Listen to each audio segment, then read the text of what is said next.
Increasing access to print.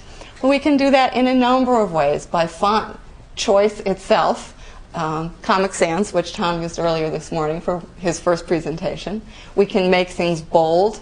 We can use color, and that one didn't come out in color, but I didn't submit it in color, but I was hoping it would come out in a different font also. Size and larger print works for some kids, not for others. And again, and that's something I think where the medical piece can be helpful. There are kids who I've seen who have had diagnoses that where you don't necessarily think they would use large print, such as rod cone dystrophy, and yet I've worked with a couple of those students who still prefer to have an 18 font bold. And there are students, and on the other hand, where everything is being enlarged for them, and then it's being put under the CCTV, so it's gigantic. And they just can't use it. It's huge. They're getting half a word. But how to get that across, and I think having them in the medical report, that would be helpful. And then in terms of layout and contrast and spacing, etc., some kids really need to have, how much white space do they need? These are things we look at in part of the functional vision and part of the learning and literacy media assessment too.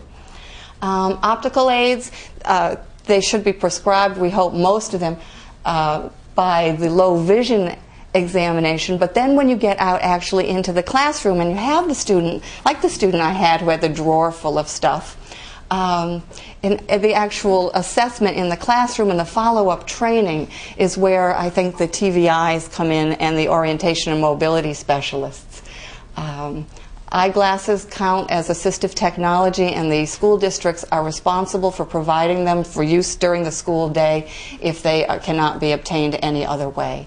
Magnifiers, telescopes, CCTVs. This is an example of a flipper where you can point the camera down at the paper to read that, but you can also flip that up so the student can look through it to access the board and people making presentations in the front of the classroom. Is it like a telescope then? It's an actual CCD, so it's the camera, and then you can flip the camera up. One of the best training things I did was by accidentally flipping the camera backwards, and everything was upside down. All the children were upside down. It got their attention totally. They were fascinated, and that was a huge hit after that.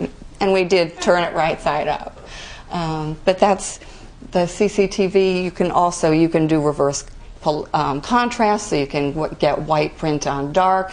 You can do colors, and you can use it for photos. I had a student who came in after every holiday with all the photographs that were taken over the holiday. It was the only way she could see them. And she also brought in all her jewelry because she never knew what it looked like. But if she put it under the CCTV, then she knew what her new earrings looked like and her necklaces and stuff. So it's a great use for it.